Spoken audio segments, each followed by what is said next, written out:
Thank you, thank you.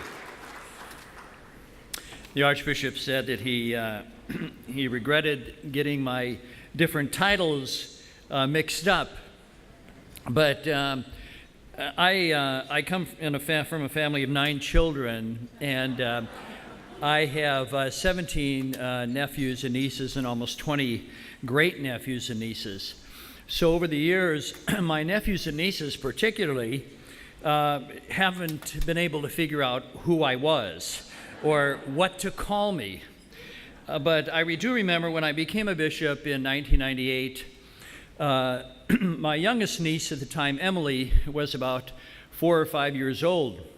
And she came up to me at the end of the ceremony and wanted 15 of the holy cards that they prepared with my picture on there that had me in mitre and crozier standing in front of the chair, the bishop's chair there in Rapid City.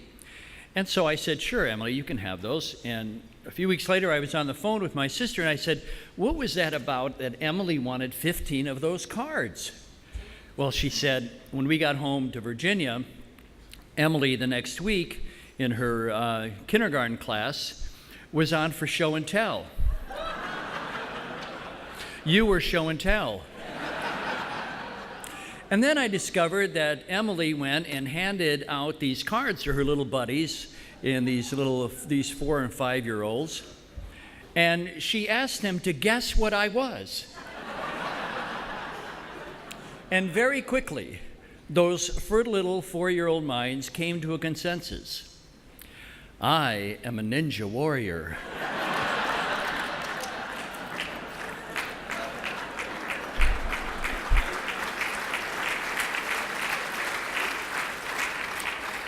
My sister said it could have been worse. You could have been Pokemon. Thank you very much for asking me to be with you here today. And I want to offer my sincere thanks for your support of the seminary and the programs of formation that are part of the Athenaeum. I know it well, having lived in Columbus and come to Cincinnati on a number of occasions. Seeing the great work that's done here. This is a church that's alive, that's vibrant, that's healthy. And I can see that in many ways by the support that you give to the seminary.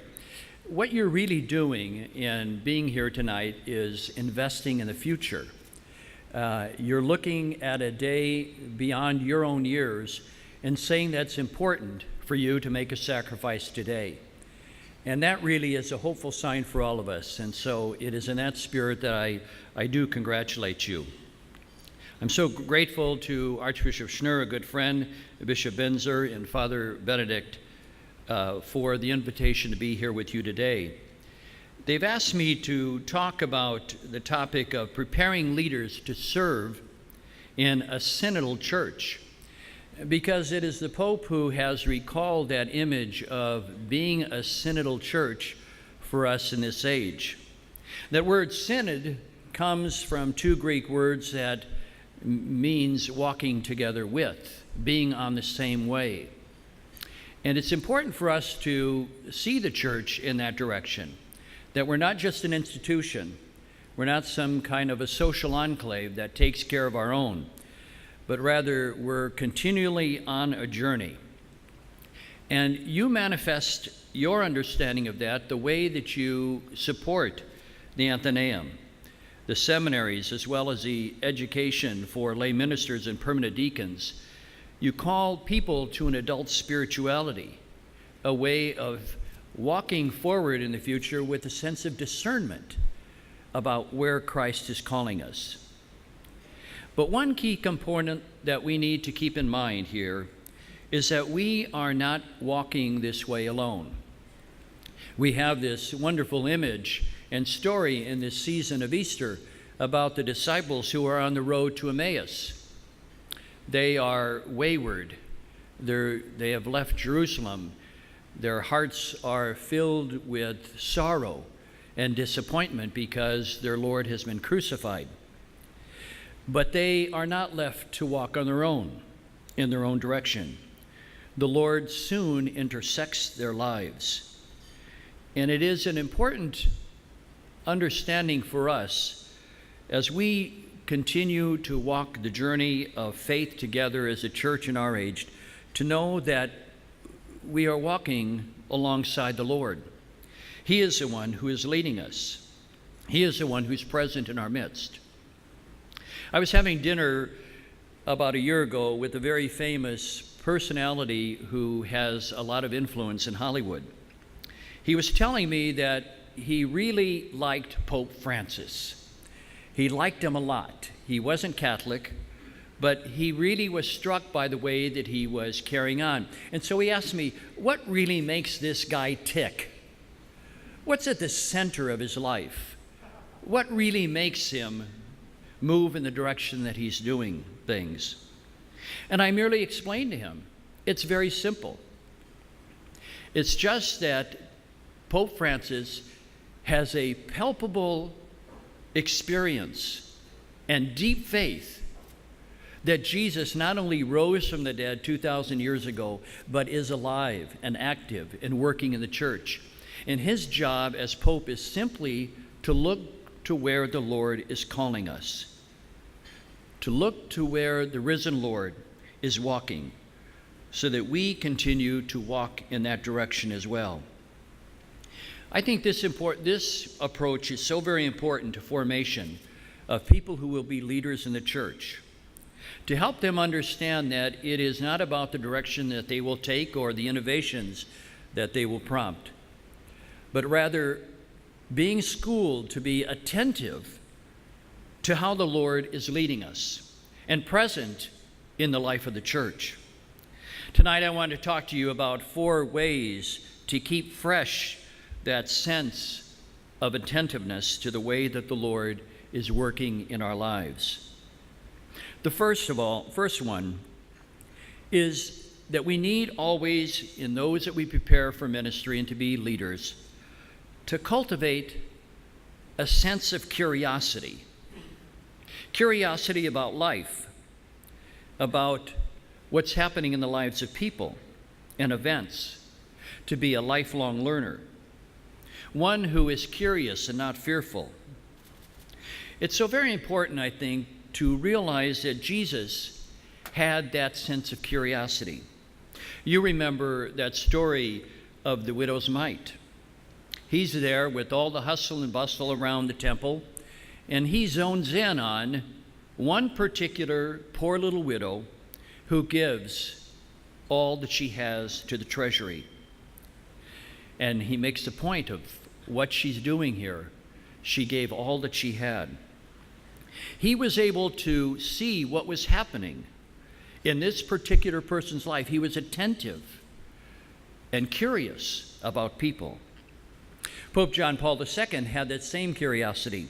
He tells a story in his document following the great Holy Year of 2000 of looking out of his window onto the square of St. Peter as people were filing into St. Peter's to go through the Holy Door. And he said to himself, as he wrote in his apostolic exhortation, I just dreamt about each of these people coming through the Holy Door. Each of them have their own story. Each of them have walked with Christ in their own way. And that encourages me.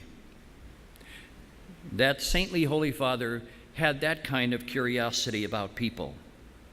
To be able to see that individuals have the grace of God in their life and to be curious about it. And we have to, as the Pope says, realize that God is working in the lives of people maybe who are not even of our faith, who can be blessings to us. I live downtown in Chicago at the Cathedral Rectory, and about 4 blocks away is Lurie Children's Hospital. I get to go there maybe 4 or 5 times a year to visit the sick children. And usually the chaplains give me a nice list of people to visit. Most of them are Catholic who ask me to come and visit. Well, one day as I was walking down the hall, a man came out of a room where the child was, And he said to me, would you like to come in and bless my child and visit my child? And I said, sure, I would. And so I went in, and he explained he was a Muslim man, but he wanted me to come in. And so I prayed with him. We talked a bit. And then as we were leaving, he said to me, are you a little curious about why I asked you to come in and be with us? And I said, yes, I am a little bit curious, but I was kind of afraid to ask. And he said, well, in our tradition, whenever someone visits a sick person, especially a child, it's a blessing for them. I wanted to give you this blessing, he said. I wanted to give you this blessing. That is the kind of openness to how God's grace is working in the lives of people that our leaders need to have. And I would want to say something especially to the seminarians here tonight. Be attentive to how Christ is revealing to you. Be curious about how Christ is revealing himself to you in your own families. Some years ago, I was having dinner with my parents, and my mother, during dessert, asked me a question I knew that was on her mind, and she was kind of hesitant to ask. She said, you've never told us why you went to the seminary and became a priest. I guess I hadn't. She was probably thinking I'd read a book, met somebody important, or maybe had a bolt out of the blue. What was it that drew you to priesthood? What was it that told you that this is something that was worth giving your life for? And so I said, well, it was the kind of thing that I learned here at home.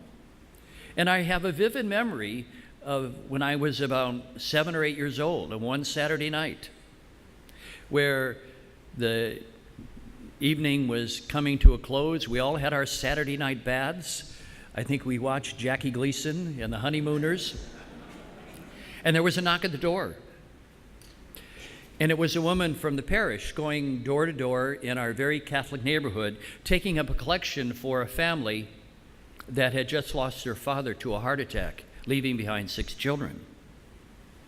And so my mother went to the bedroom and took out $5 from her purse and gave it to the lady. And then she said to my older brother, well, that's the money that we have left. That's all we have left until your father gets paid on Monday. And so I said to my parents, I said, that's the kind of thing that I remember that tells me, that gives me a sense that it's okay to trust in God, to be able to give yourself that generously. I learned about the importance of priesthood and vocations from what my parents taught me. And so I say to you seminarians, be on the alert. Be curious about how God is revealing himself to you in your very families and the people that you work with. It is that kind of curiosity that will help you be the kind of synodal leader that we need for the future. A second point, dialogue versus debate. It's so very important in our time that, as the Holy Father tells us, is that we have to not only be curious about other people, but know that we can learn from them. That other people have something to tell us about them. Even people that we disagree with or maybe too easily judge in a very harsh way. Judgment comes easy whenever we think that we have figured everything out. I told the seminarians this afternoon that as we read the Gospel of Luke, particularly, in which he sees that there are some people who think they have figured out life, what he's really telling us is that there's nothing more pernicious to the human spirit than to think that you've arrived and you have all the answers and that you can't learn anymore from anybody else.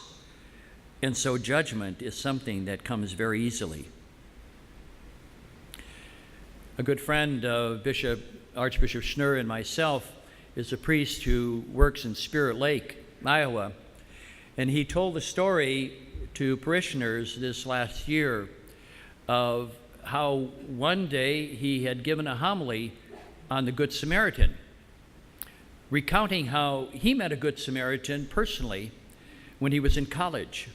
He and another classmate were on a motorcycle, and they got in a bad accident during a rainstorm and were badly injured. And this man stopped to help them.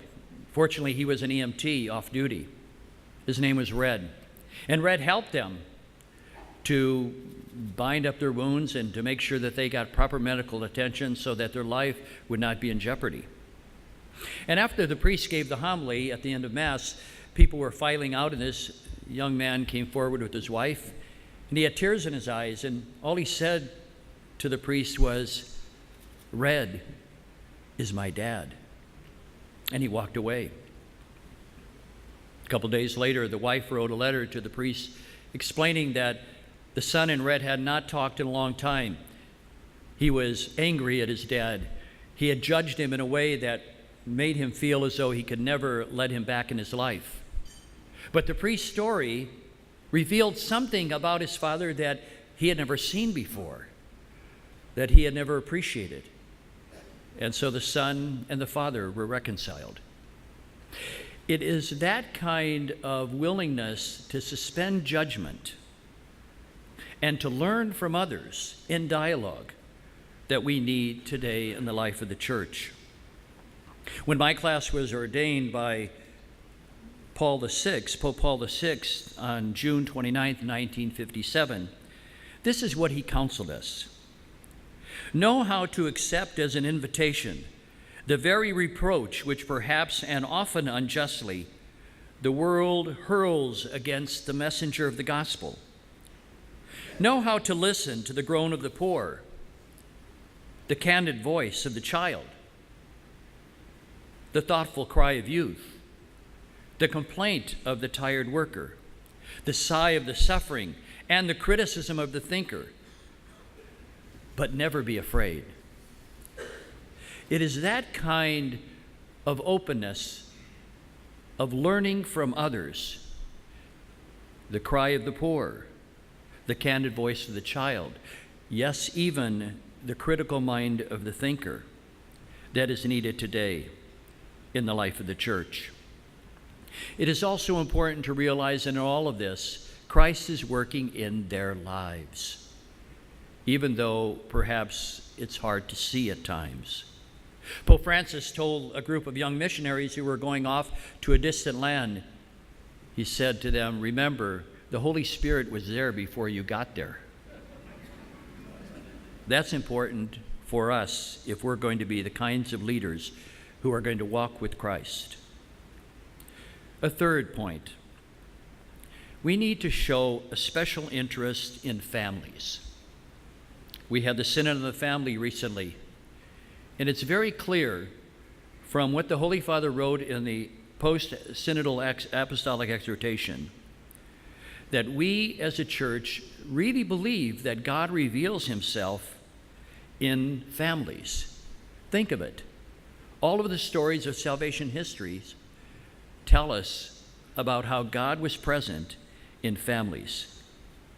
It's so very important for those who lead in the life of the church to dedicate themselves to building up families. I tell my priest all the time, if you can give yourself, put together a project in your parish, dedicate time to helping families, you will do the ministry that Christ wants. Families today are in trouble. I live and work in a city where there are many children who don't have parents around. A black minister, an African-American minister, recently told me a very chilling statistic. He said that if one of our children is born into a family where there's only one parent, and especially if there's no father, that child would have a 77% chance of living in poverty. 77%. But if both parents are there, they have only a 7% chance of living in poverty. We need to do everything to support families because that's where Christ is. The Holy Father told priests in a retreat some years ago when he was the Archbishop in Argentina, that the patron saint of priests should be Saint Joseph. Why? Because Saint Joseph had the Holy Family even in his dreams. What a wonderful image. Joseph the dreamer. God revealed what he was doing for that family in the dreams of Joseph. So too those who care for the life of the church and leadership need to have a special emphasis about what's happening in families. I did a wedding for a couple during my first assignment in 1975, and I vacationed with the larger family on occasion, and the summer after the wedding, we were there on the Lake Okoboji in Iowa, not too far from where Archbishop Schnurr grew up. And he loved the fact that his father always had a sailing boat, a Hobie catamaran. And so we're looking out there, and he said, next year, Greg said, I'm going to have a Hobie catamaran. I'm going to have a boat next year. We're going to save up. Me and my new wife are going to save up for a new boat. Well, next year rolls around, and we're standing there on the lake shore, and there's no Hobie catamaran. Instead, he's holding in his arms his newborn son. And so I said to Greg, I guess you didn't get that boat. And he looked at me and said, yeah, but what a trade-off. What a trade-off. I think it's that kind of sensitivity to how God is working in the lives of families, and being close to families, that is so very important if we are to be the kinds of leaders that your church needs in the future. And finally, the fourth, cultivate an interior freedom that allows you to be self-aware of forces interiorly and outside of you that move you to self-preoccupation and even narcissism. And don't be naive about the force of evil, because that can enslave your freedom. There are always going to be breakdowns, but we need to cultivate an interior freedom in our life in order to do the right thing. My predecessor, Cardinal George, was asked soon after Francis was elected Pope, what was it about the Pope that he found distinguishing? And he simply said, the man is free. The man is free. We need that kind of interior freedom in order to be attentive to how Christ is moving in our midst. And I think that so often we live in a society today of great celebrity, where people have an importance because they're on the television or in the newspaper. They're sports heroes and on the silver screen. And we all of a sudden begin to shrink in our own identity as though we are unimportant. And so we look for other ways maybe to compensate for our shrunken ego that are unhealthy. They tell the story of a woman who walked into an ice cream parlor in Sioux City, Iowa, the Archbishop's home diocese where he was ordained. And all of a sudden, she noticed that she was standing next to the famous actor, Paul Newman. She desperately wanted to go up to him and see if his eyes were as blue as everybody says they were, how much she enjoyed him as Cool Hand Luke, and to really tell him how much she enjoyed his acting career. But all she could get out of her mouth was, to the man behind the counter, I'll have a chocolate ice cream cone. And so she hurried up and paid for her cone and then left, and she's walking away from the ice cream store, and she notices that she doesn't have her ice cream cone in her hand. And so sheepishly she goes back in and says in a low voice to the man behind the counter, not wanting to draw any attention to herself, "Sir, I paid for my cone, but you didn't give it to me." "Oh, yes," he said at the top of his voice, drawing attention that she didn't want to have. "I remember I gave you your cone and you left." Just then she felt a tap on her shoulder, and she turns around, and there he is, the famous actor with his big blue eyes, Cool Hand Luke, staring down at her. And all he says to her was, "Ma'am, the ice cream cone, you put it in your purse."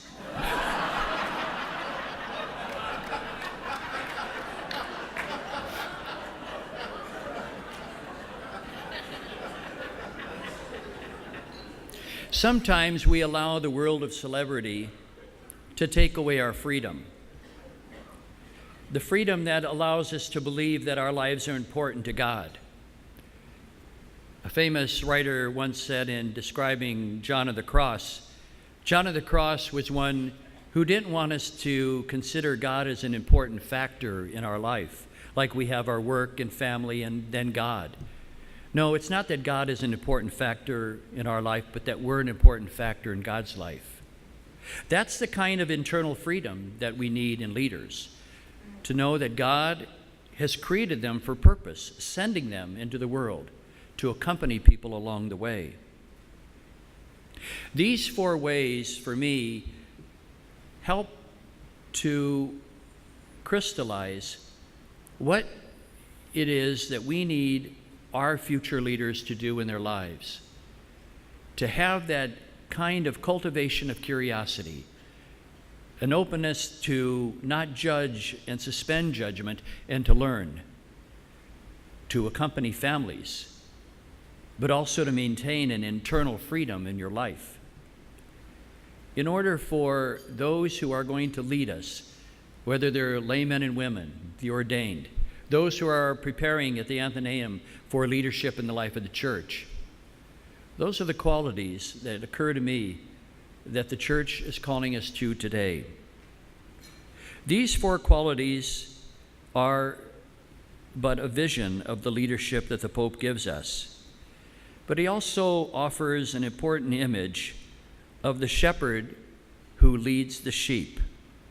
And this is particularly important for those who will be ordained. He tells us that there are 3 positions of the one who leads the sheep. He, first of all, is in front of the sheep to lead, to give direction, to point the way. But he also has to be in the middle of the sheep so that they recognize his voice and he knows them to the point that he has the smell of the sheep on them. But finally, he also has to be behind the sheep. And why? Because sometimes the sheep can sniff out refreshing waters that he doesn't know about and can take the lead. A shepherd has to have that kind of humility to pay attention to how God is working in the life of the sheep. Tonight, you come here as people dedicated to a wonderful institution that has a glorious history. Just look at the beautiful building that the Athenaeum is. It's been passed on to you by others who have sacrificed and who have invested in the future. Tonight, you're here tonight because you join that legacy and because you care about what happens in the life of the church going forward. We're in a blessed moment with the Holy Father leading us as one who tells us that we can walk together, but we don't walk alone, because it is the risen Christ who's ever active and present in our midst. God bless you all.